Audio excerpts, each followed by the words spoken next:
Pemirsa, Dinas Pariwisata Kabupaten Tabanan mencatat ada sebanyak 397.981 wisatawan yang berkunjung ke desa wisata di daerah Lumbung Pangan ini selama Januari hingga September 2024. Kedatangan didominasi oleh wisatawan mancanegara dengan jumlah mencapai 259.045 wisatawan.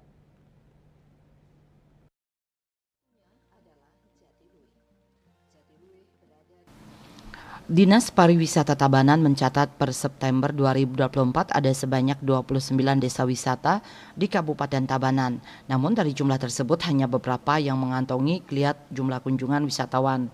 Di antaranya Desa Jatiluwih yang dikunjungi sebanyak 324.989 wisatawan hingga September 2024. Selanjutnya, Desa Wisata Tajen 41.244 wisatawan dan Desa Wisata Tua sebanyak 11.330 wisatawan periode yang sama.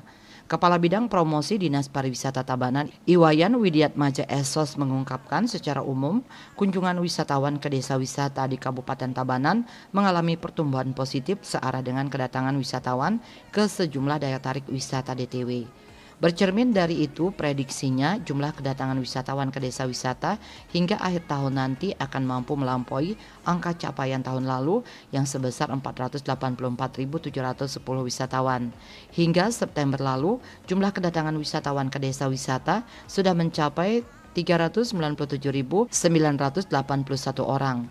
Pihaknya optimis jumlah itu akan mengalami peningkatan, terutama jelang akhir tahun nanti. Kedatangan wisatawan ke desa wisata didominasi oleh wisatawan mancanegara sebesar 259.045 orang, sedangkan wisatawan Nusantara hanya sebesar 138.936 orang. Manik Bisnis Bali melaporkan.